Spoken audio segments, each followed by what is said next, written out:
warahmatullahi ta'ala wabarakatuh. A'udzu billahi minasyaitonir rajim. Bismillahirrahmanirrahim. Alhamdulillahi rabbil alamin.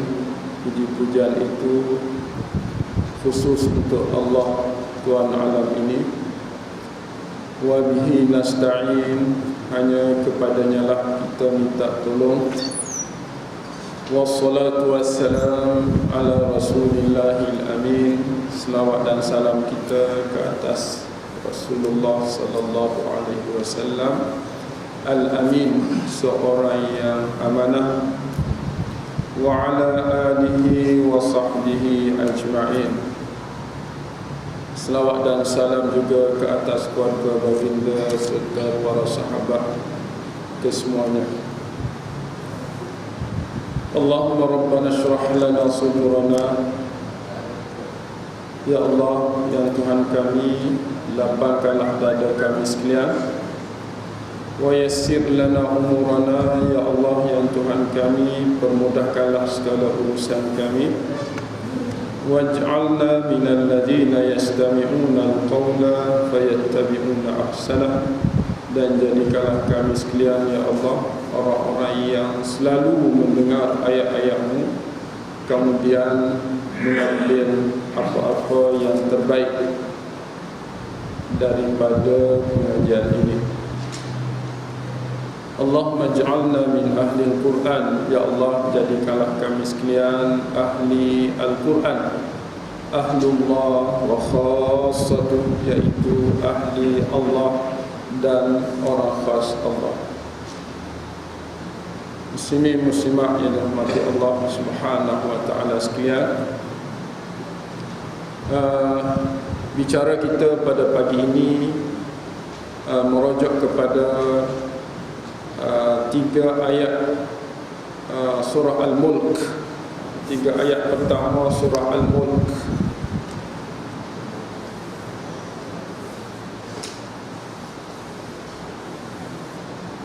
Surah Al-Mulk ni ialah surah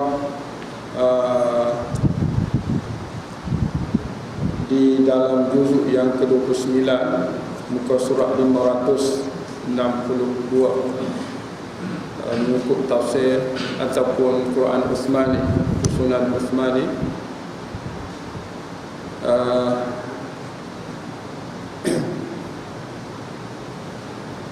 Saya percaya bahawa surah ini telah menjadi darah daging kita, menjadi darah daging kita.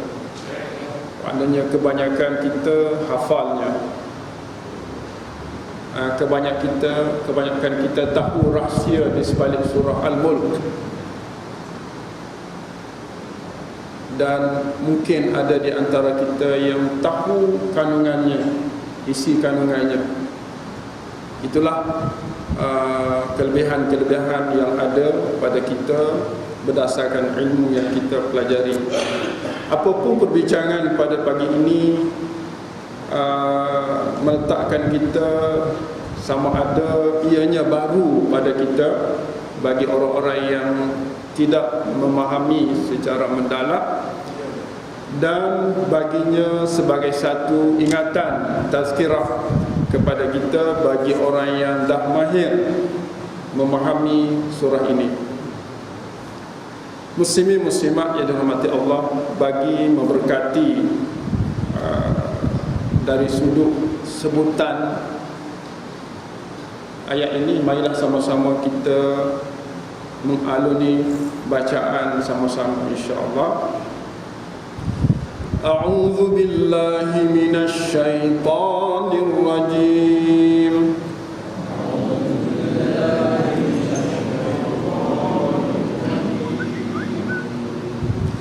Bismillahirrahmanirrahim.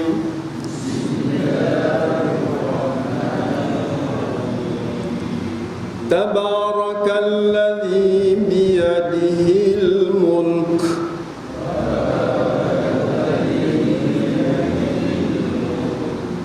wa huwa ala kulli syai'in qadir.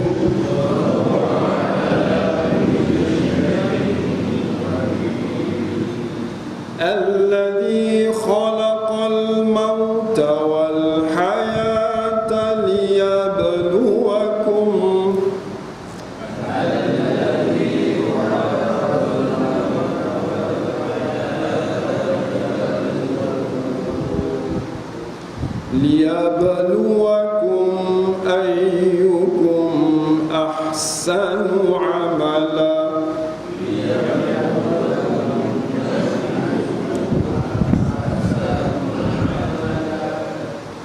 Wa huwal azizul ghafur.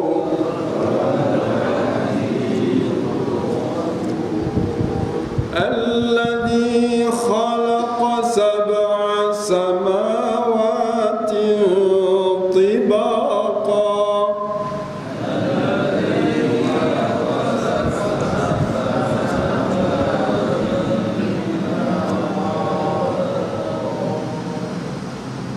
Ma tara fi khalqir rahmani min tafawut.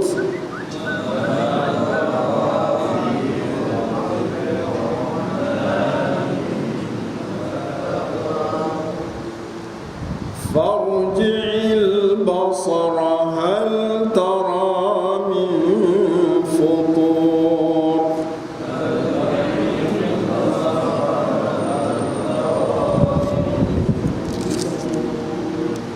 ثم ارجع البصر كرتين ينقلب إليك البصر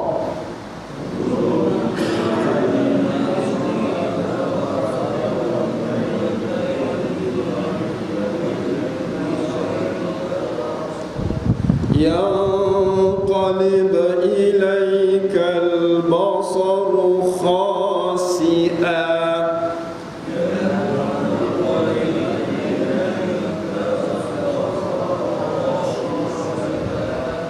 وهو حسير. Sadaqallah.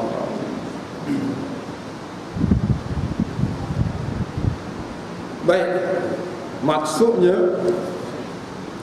tabaraka, maha suci,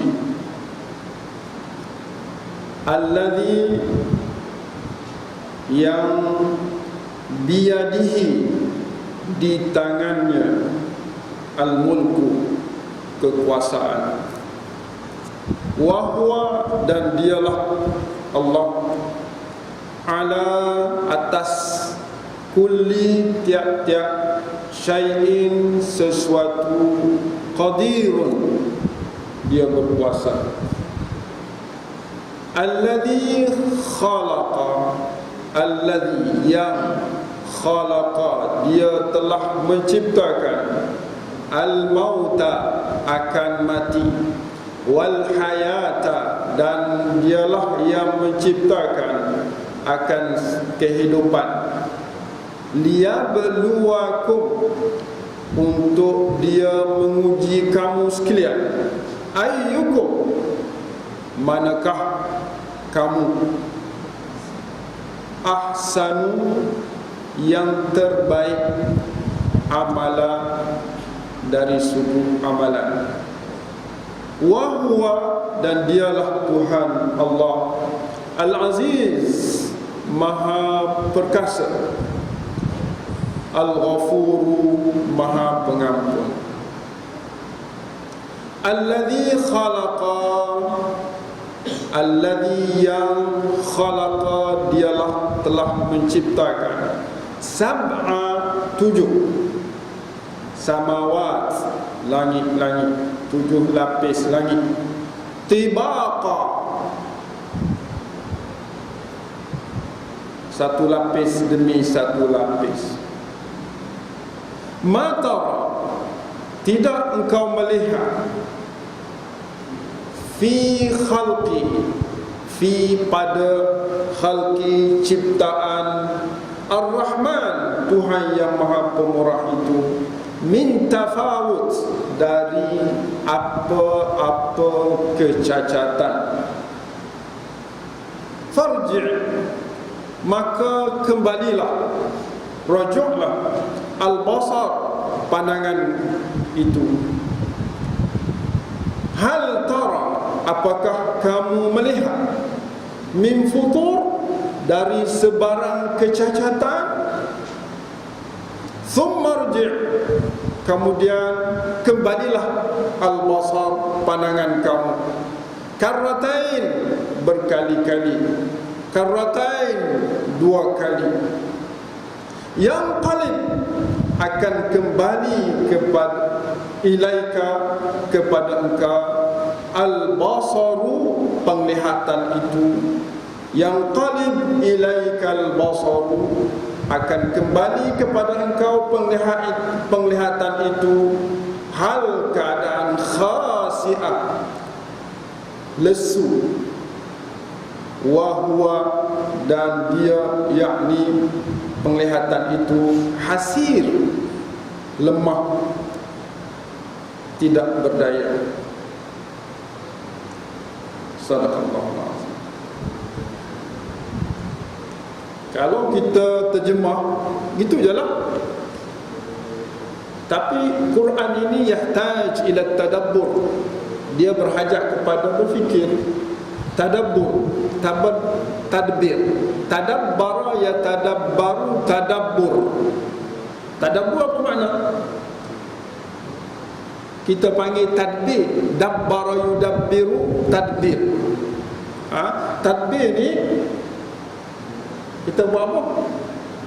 Mentadbirkan sebuah masjid. Maknanya kita tahu selok belok perjalanan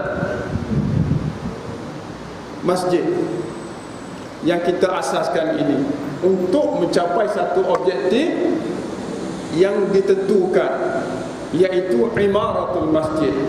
La masjidun ussisa 'ala taqwa. Benar-benar masjid itu diasas untuk melahirkan takwa.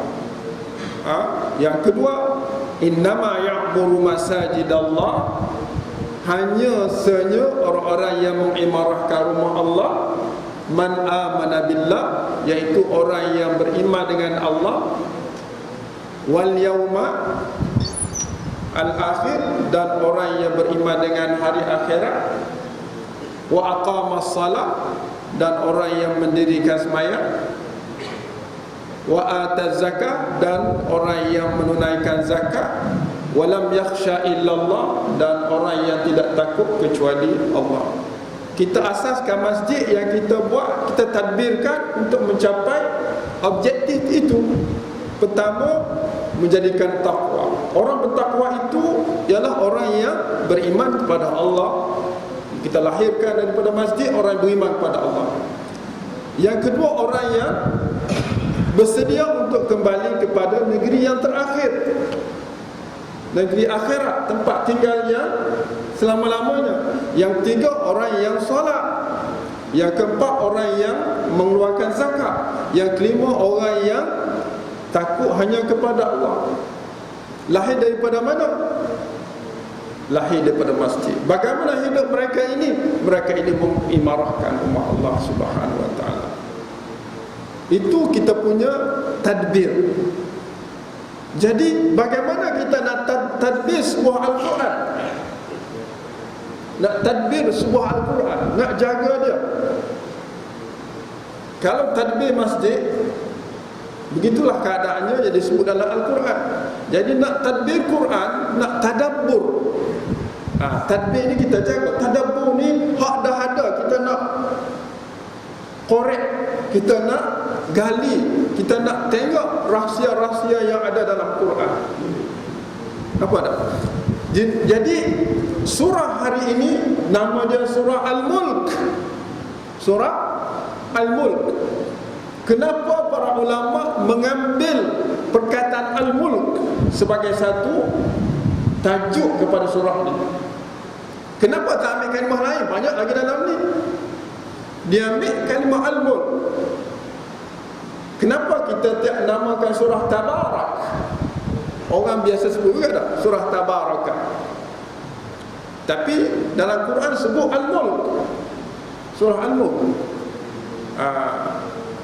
Ini kita nak bincang, kita nak tadabbur, kita nak fikir sama-sama, supaya bila kita baca Quran, dia mentadbir kita. Bila kita tadabbur, dia menjaga kita, dia mentadbir kita. Apatah lagi surah ini menyelamatkan seseorang yang membaca. Surah ini menjadikan seseorang yang baca selamat daripada gangguan manusia dan syaitan sebelum tidurnya. berkat bila dibacanya. Apa rahsia di sebalik ni? Kita nak bincang pada pagi ni. Kita ambil 3 ayat je kalau tak Allah so 2 ayat je. Baik. Pertama kita nak kenal apa itu al-mulk. Kuasa. Al-mulk ialah kuasa. Al-mulk ialah kerajaan. Al-mulk ialah tenaga. Al-mulk ialah kekuatan. Kalau kita nak tengok situ,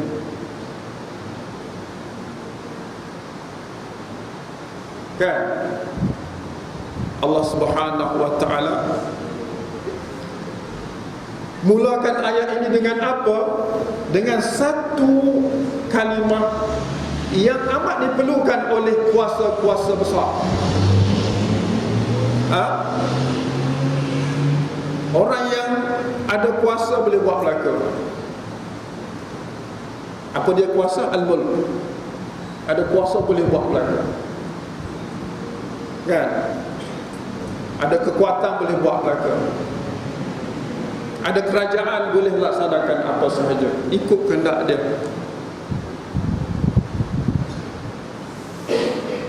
Sebab apa?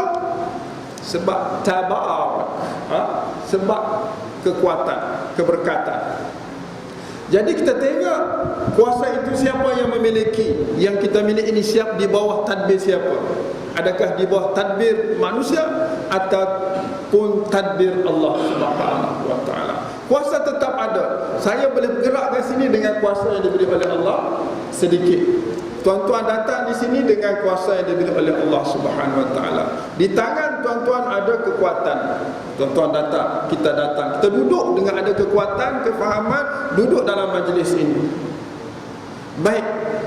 Cuba lihat firman Allah dalam ayat ini dimulakan dengan fi'il. Dimula dengan fi'il. Suatu action, suatu perbuatan. Tabarak. Apa makna tabarak? Dalam tafsir menyebut taqaddasa, maha suci. Tabaraka, maha suci. Siapa itu? Tabarakallah. Dhamir dalam perkataan tabaraka rujuk kepada Allah. Tabaraka ay tabarakallah, maha suci Allah. Maha suci Allah. Baik. Kenapa Allah maha suci?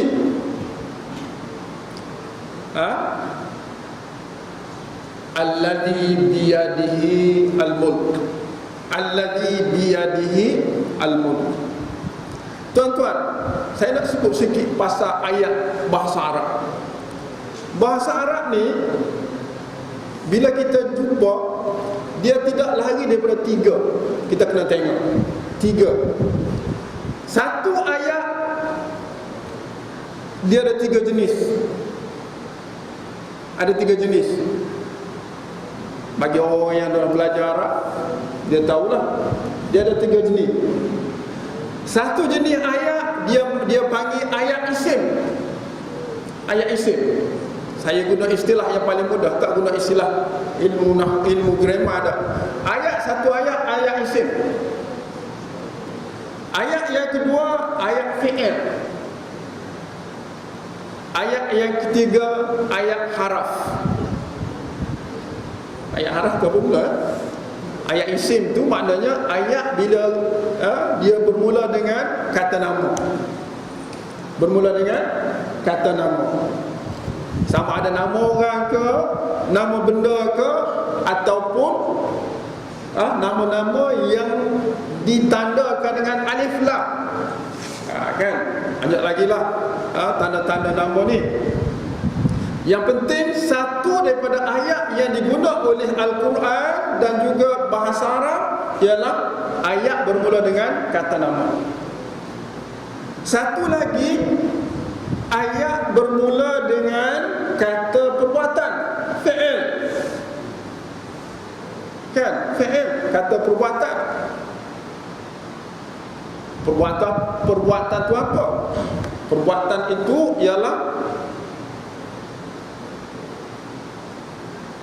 kelakuan yang ditunjuk oleh sesuatu yang hidup. Makan, minum, tidur, itu perbuatan. Dia makan, dia minum, dia tidur dan seumpamanya. Kemudian satu lagi ayat, ayat saya namakan ayat harfi, ayat penyambung. Harah-harah ni penyambung.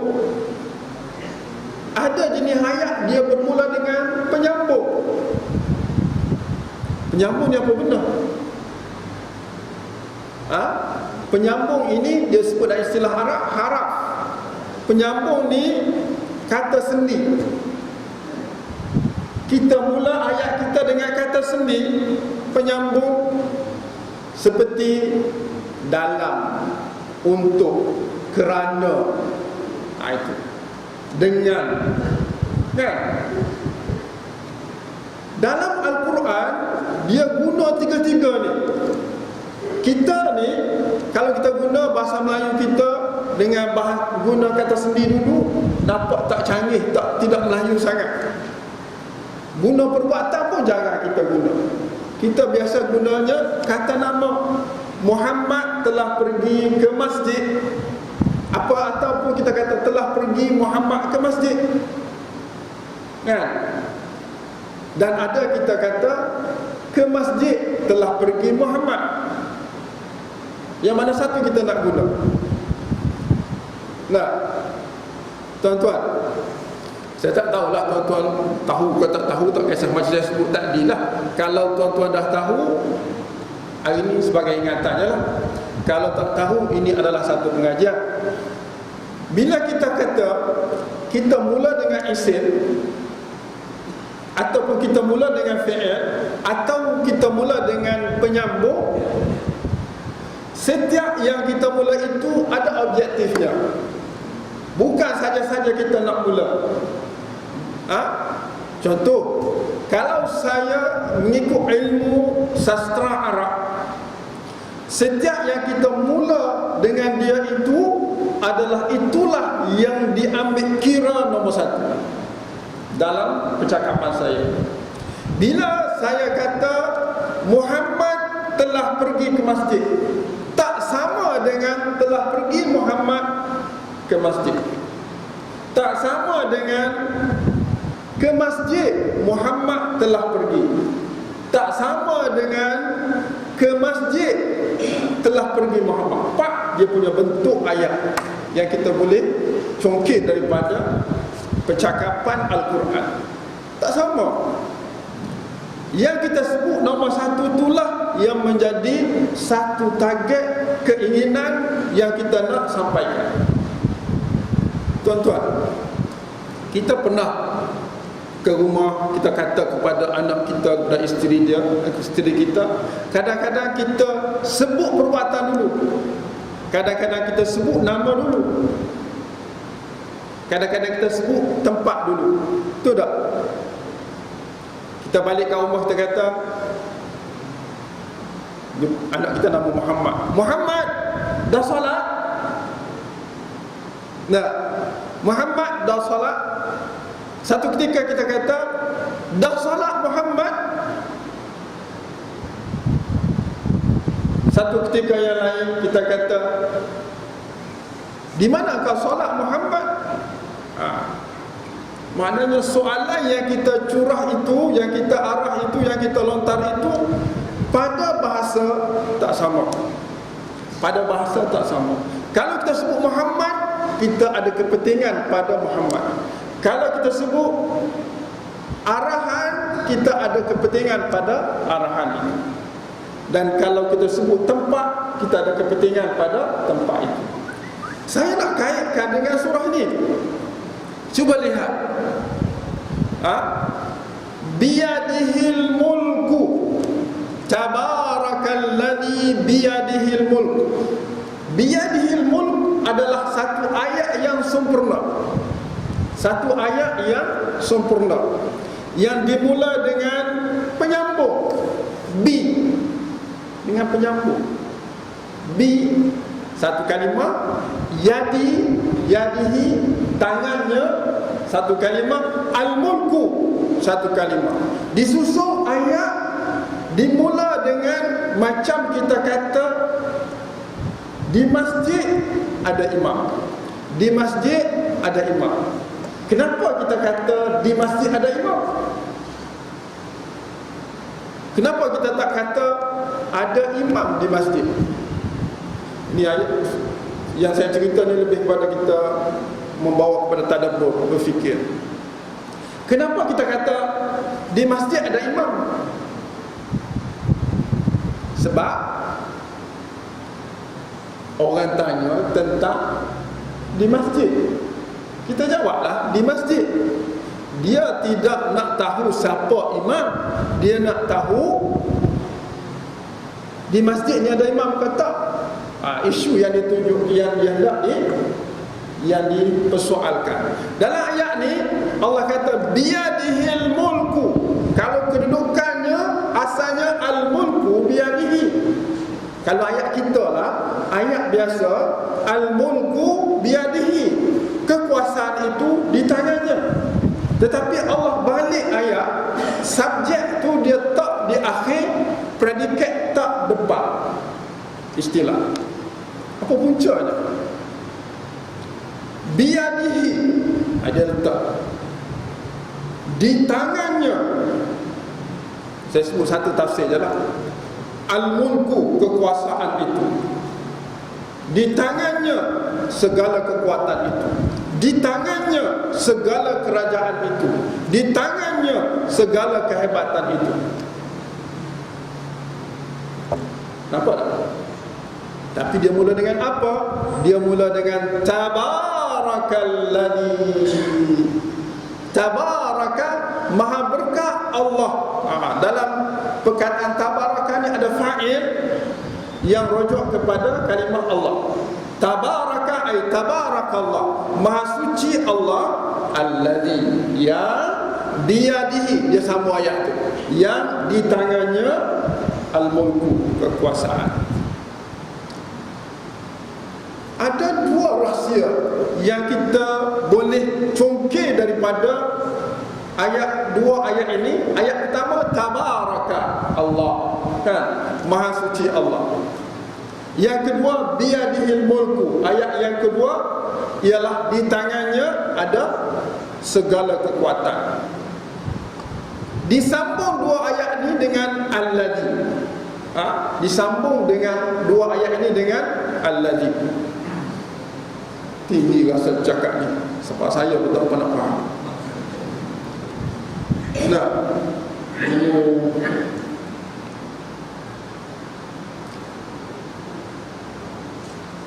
dua perkara. Yang pertama tabarakallah, yang kedua biyadihi al-mulk. Baik tuan-tuan, saya nak tanya, tabaraka makna maha suci. Maha suci ni apa standard dia?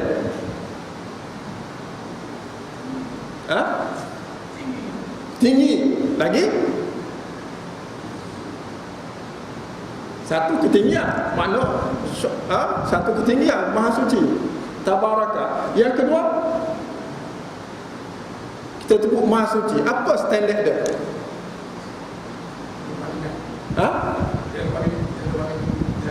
Tiada bandingan. Lagi? Tabarak.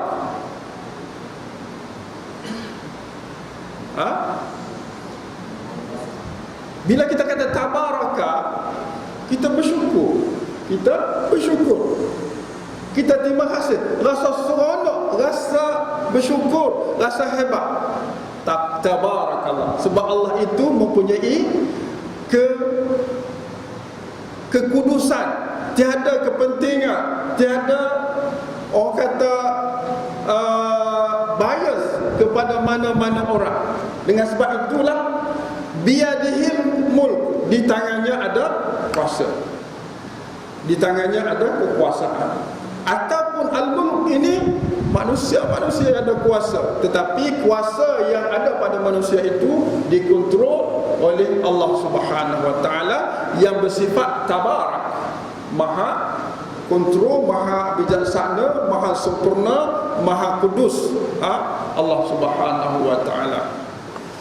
Baik. Apa ada?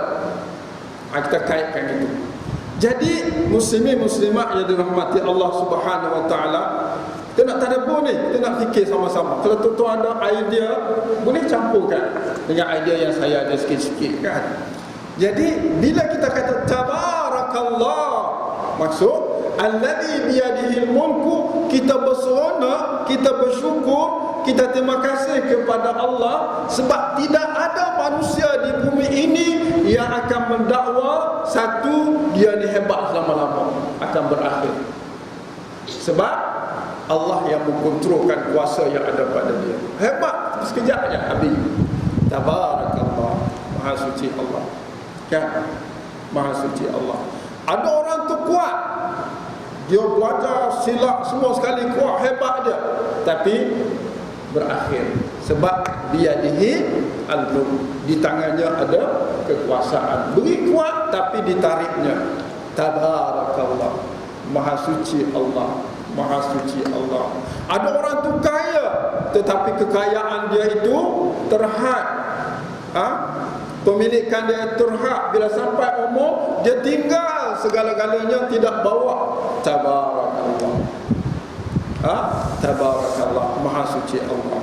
Sebab di tangannya dah ada kekuasaan lah yang menyebabkan kita tidak begitu terasa tinggi diri, sebab di tangannya al-mulk. Kita tidak rasa hebat sebab di tangannya al-mulk. Baik, boleh faham setakat tu kan? Kemudian ayat yang berikutnya ialah wa huwa, dan dia ala kulli syai'in qadir, di atas.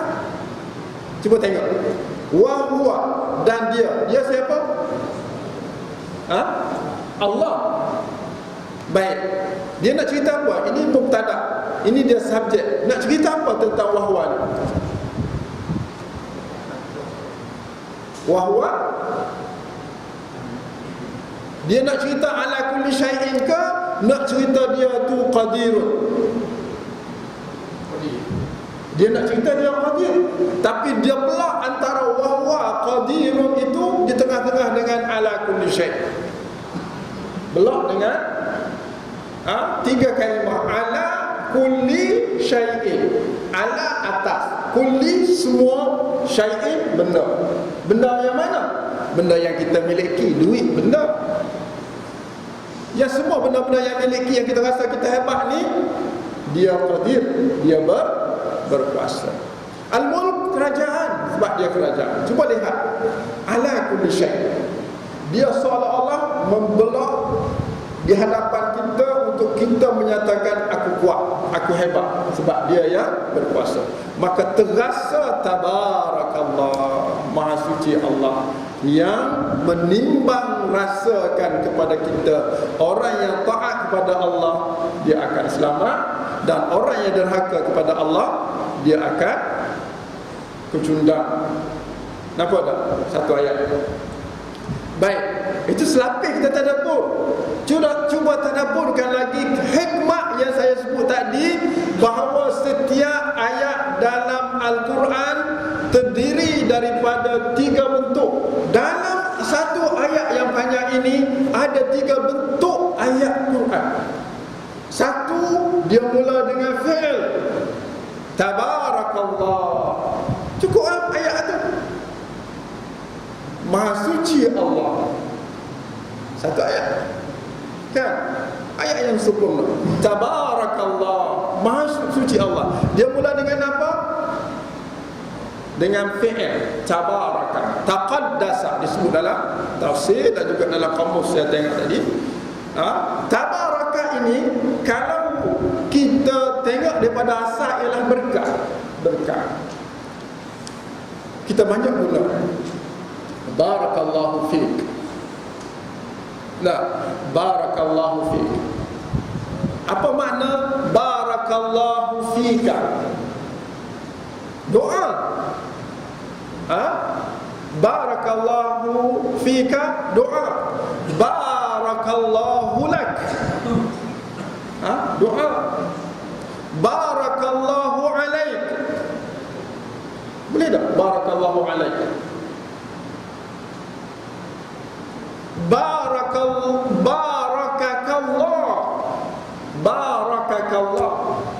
Berbagai-bagai ayat boleh digunakan. Kan kita baca baraka yubariku barik wa barik ala Sayyidina Muhammad kan? Kama barakta ala Sayyidina Ibrahim wa ala ali Sayyidina Ibrahim. Jadi pada barakah. Mana barakah ala ni maknanya kita minta pada Allah memberkati seluruh yang ada pada Nabi kita sallallahu alaihi wasallam. Saya sebut, saya ambil dalam kamus tadi, Allah kata apa? Bila kita kata wa barik alal anbiya wa alihim wa barik ala Muhammad, apa makna? Apa makna barik ala Muhammad? Maknanya kita kata adil lahum ma a'taitahum minat tashrif wat tamjid wal karamah. Maknanya kekalkanlah untuk mereka apa yang kau beri kepada mereka daripada kemuliaan dan kesempurnaan dan karamah. Maknanya kita kata wa barik ala. Itu maknanya barik ala. Mana kita minta Allah kekalkan. Jadi bila kita kata taqaddasallah ataupun tabarakallah, dalam masalah itu seolah-olah kita minta kepada Allah segala kebaikan kepada kita dengan sifat Allah yang maha suci itu. Dia suruh puasa, minta Allah berkat. Dia suruh apa yang kita miliki, minta Allah Subhanahu wa taala berkat. Sebab itulah muslimin muslimat yang dirahmati Allah Subhanahu wa taala, ayat ni walaupun satu ia pendek, tetapi dia memiliki banyak rahsia yang kita boleh bongkarkan. Yang saya sebut tadi tabaraka ayat fi'il, ayat yang bermula dengan perbuatan. Yang kedua biyadihil mulk, dimula dengan bi itu. Bi itu huruf jar, penyambung. Dia nak highlightkan kepada kita tentang orang lain tak ada kuasa kecuali dia saja. Di tangan dia. Mana orang lain tak ada. Dia yang pegang. Dia yang pegang. Orang lain buat macam mana pun, akhir mati, akhirnya hilang, tinggal harta benda, akhirnya tidak ada apa, kembali kepada Allah. Sebab bi yadihi, dipegang dengan kuasa dia. Kemudian itu bi itu dia panggil ayat haraf. Ayat bermula dengan haraf, kan? Ayat bermula dengan isim mana? Wahwa. Wahwa dan dia. Makna tiga-tiga ayat yang kalau kita belajar bahasa Arab, tiga ada dalam satu ayat panjang. Wahwa qadirun ala kulli syai'in. Tapi Allah dahulukan ala kulli syai' di tengah-tengah daripada khabar dia. Supaya apa? Supaya kita ni nak buat apa pun, dialah berkuasa. Dialah berkuasa. Faham tak tuan? Faham sudah? Takut tak faham? Tinggi ke sangat? Kalau tak faham tanya. Habis cerita tu. Apa bukti muslimin muslimat yang Allah itu berkuasa? Ayat berikut kita tengok. Antara sifat kuasa Allah, dia kata tadi tabaraka. Nah, ini satu yang lain. Tabaraka, maha berkah Allah Subhanahu wa taala. Pertama dia apa? Allazi biyadihil mulk. Satu. Wa huwa ala kulli syai'in qadir. Tengok allazi itu. Allazi biyadihil mulk wa huwa ala kulli syai'in. Segala-galanya di tangannya dan dia semua berkuasa. Satu isu. Isu yang kedua berkaitan dengan manusia. Berkaitan dengan manusia. Allazi biyadihil mulk wa huwa ala kulli syai'in qadir. Allazi satu. Allazi yang kedua, allazi khalaqal mauta wal hayat. Allazi apa makna? Yang kan? Yang Maha suci Allah yang di tangannya kuasa, dan kuasa dia semua dia kuat. Satu. Yang kedua, mu ni, kehidupan ni, allazi khalaqa al-mauta wal hayata,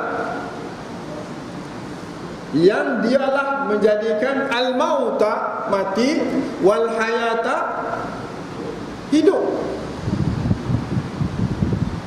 Khalaqa, khalaqa, cuba fikir, cuba tadabbur. Khalaqa, kita panggil apa? Khalaqa, makhluk. Kita ini makhluk tak?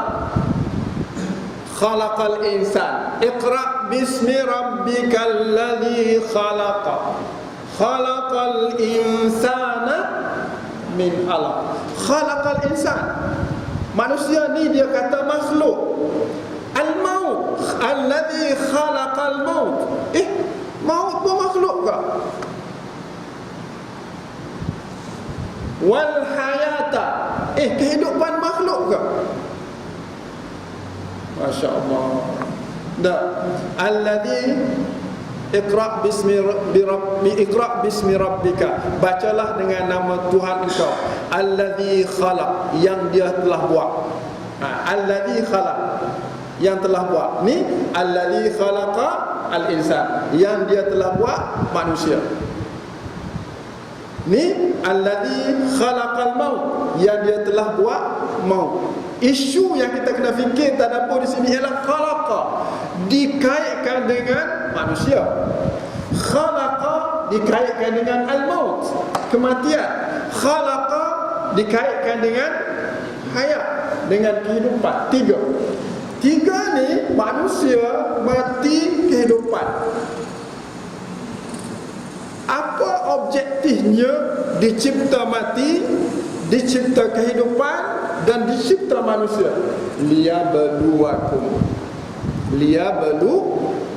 Objektifnya ialah untuk uji kamu.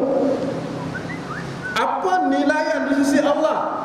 Ayyukum, jumlah lain ni, ayyukum mubtada mana subjek, ahsanu, yang terbaik. Nilaian Allah dari sudut mana? Amala, ay fil amal, dari sudut amalan. Kata ulama, ayat ini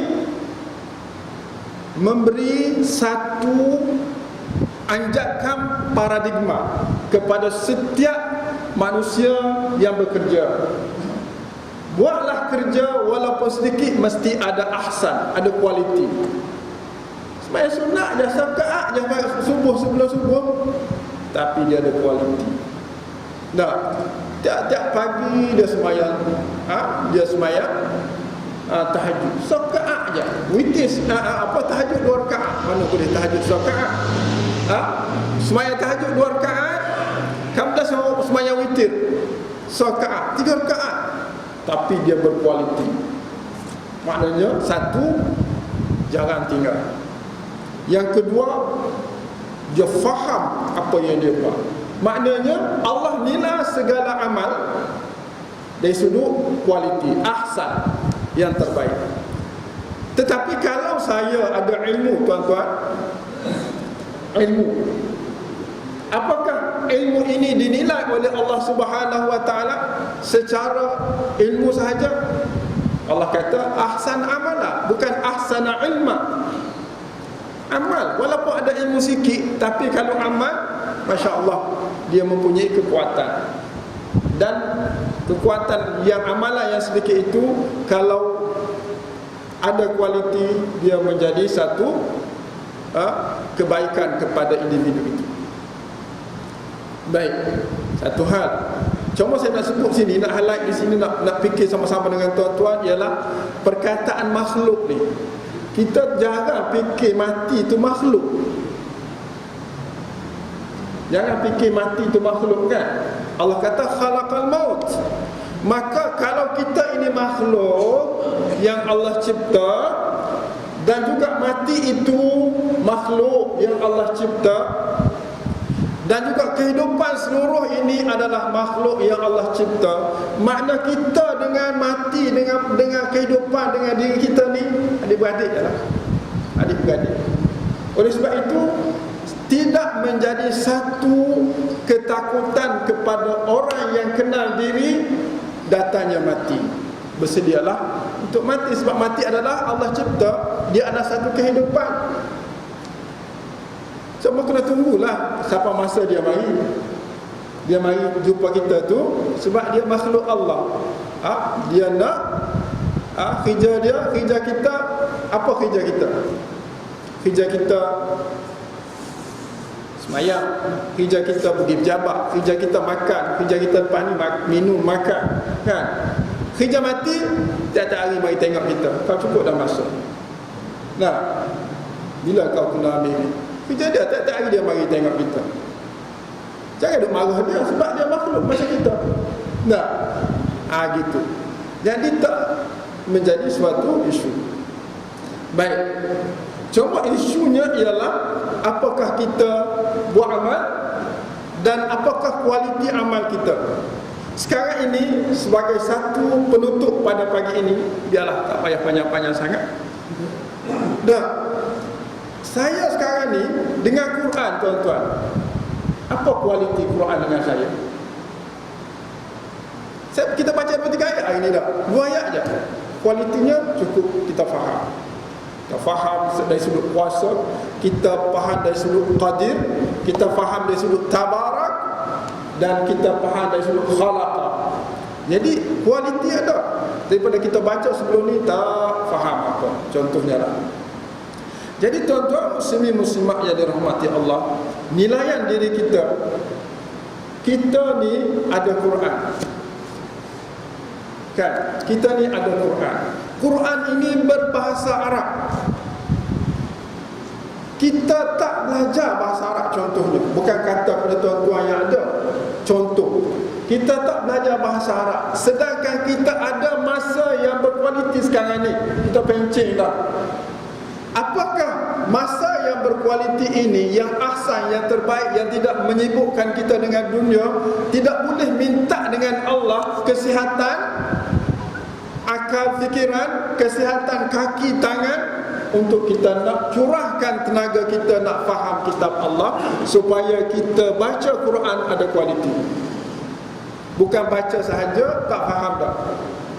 Kenapa kita tak boleh minta ekstra umur daripada Allah Subhanahu Wa Taala? Semalam kita bincang pasal masjid, bagaimana nak baca khutbah dengan baik di UAE. Antara yang dipersoalkan dalam menyampaikan khutbah ialah khatib menyampaikan khutbah terlalu panjang yang menyebabkan manusia yang mendengar tak ada kualiti. Sebab apa tak ada kualiti?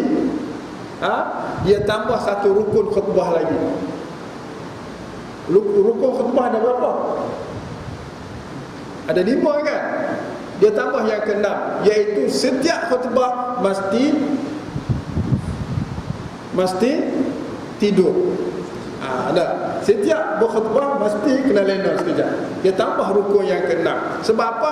Sebab khutbah tiada kualiti dan khutbah itu terlalu panjang, menyebabkan orang yang mendengar khutbah cukup syarat yang ke-6, iaitu kena tidur. Tempat yang paling selesa tidur ialah semasa baca khutbah.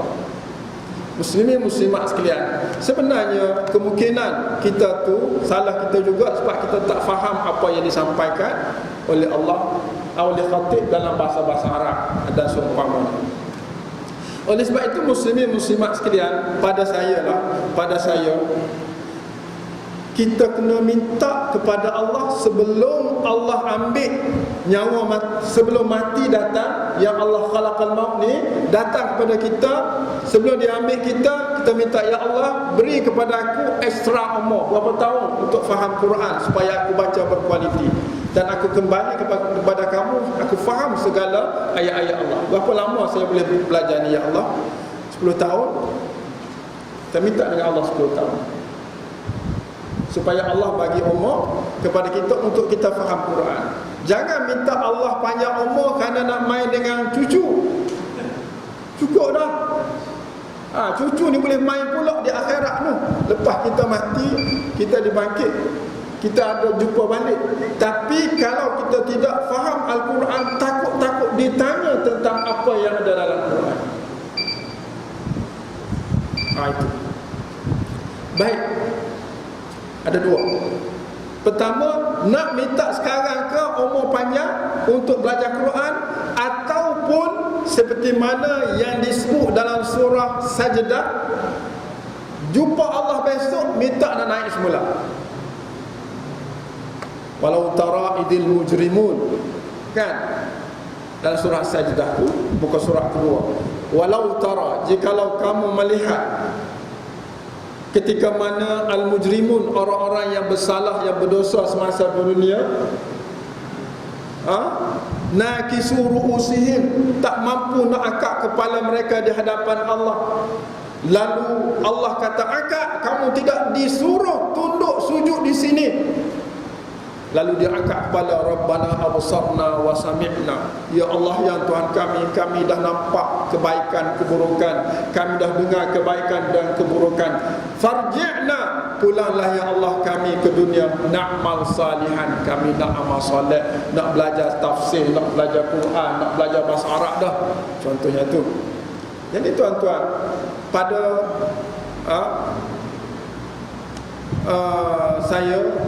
saya minta pada Allah supaya Allah bagi panjang umur sekarang. Saya tak tahu saya ni layak tak layak berjumpa dengan Allah. Nombor satu sekarang, layak tak? Layak ke tak nak jumpa Allah? Tanda kita ini diterima Allah, kita diberi kesempatan untuk berjumpa dengan Allah. Kalau kita tidak diberi kesempatan untuk berjumpa Allah, maknanya kita tak layak masuk syurga. Apa dah? Tak nampak? Kalau kita tidak diberi kesempatan untuk jumpa Allah, kita tak layak masuk syurga. Sebab dalam Quran sebut banyak ayat-ayat lain, nanti insya-Allah kita akan kaji, kita akan fikir. Cuma hari ini, itulah tuan-tuan, sama ada kita nak doa sekarang ataupun nak doa setelah kita mati.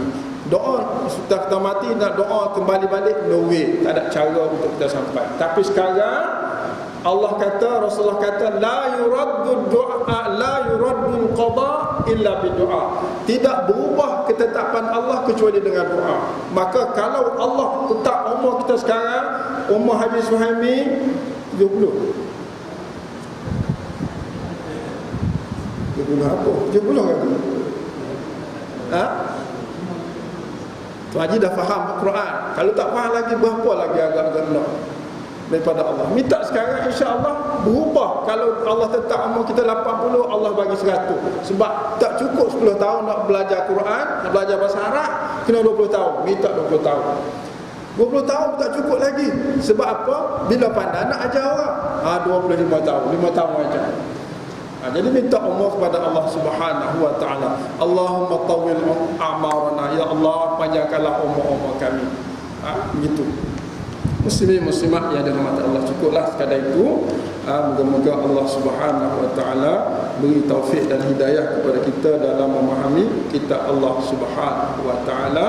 Wa huwal azizul ghafur, dan dialah Allah Maha kuat tapi dia sayang. Itu hebat.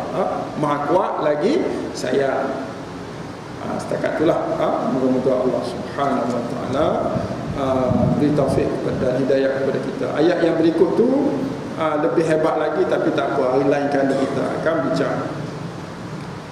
Ada apa-apa perbincangan? Tuan-tuan nak tambahkan? Ceramah subuh tak payah tambah-tambah dah. Jadi wallahu a'lam, aqulu qawli hadza, astaghfirullah li wa lakum. Wassalamu alaikum warahmatullahi ta'ala wabarakatuh.